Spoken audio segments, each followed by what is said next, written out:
Eyebrows చేసుకొని మీకు blood infections రావచ్చా అంటే ఎస్ అండి, అబ్సల్యూట్లీ. సో ఐబ్రోస్ చాలామంది చేసుకుంటున్నారు, అలాగనే అందరికీ బ్లడ్ ఇన్ఫెక్షన్స్ వచ్చేయాలని కాదండి.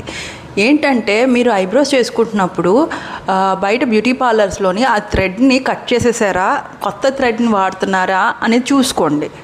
సో ఒకవేళ మీకు అంతగా డౌట్ ఉంది అంటే మీ యొక్క థ్రెడ్ మీరే కొనేసుకొని అక్కడికి వెళ్ళి ఈ థ్రెడ్ వాడండి. ఆన్లైన్లో చాలా చోట్ల ఉంటాయి కదండి. ఎందుకంటే ఇలాగా ఒకళ్ళు వాడేసిన థ్రెడ్ ఇంకోళ్ళు వాడితే వాళ్ళ యొక్క బ్లడ్ చిన్ని కట్స్ ఫామ్ అవుతాయండి ఇక్కడంతా. అది చేయించుకున్న వాళ్ళకి తెలుస్తుంది ఆ పెయిన్, బ్లడ్ కారుతూ ఉంటుంది ఒక్కోసారి. సో అది వేరే వాళ్ళ బ్లడ్ రెండు కలిపాయి అనుకోండి, హెచ్బిఎస్ఏజీ పాస్ అయింది అక్కడ అమ్మాయికి దానివల్ల.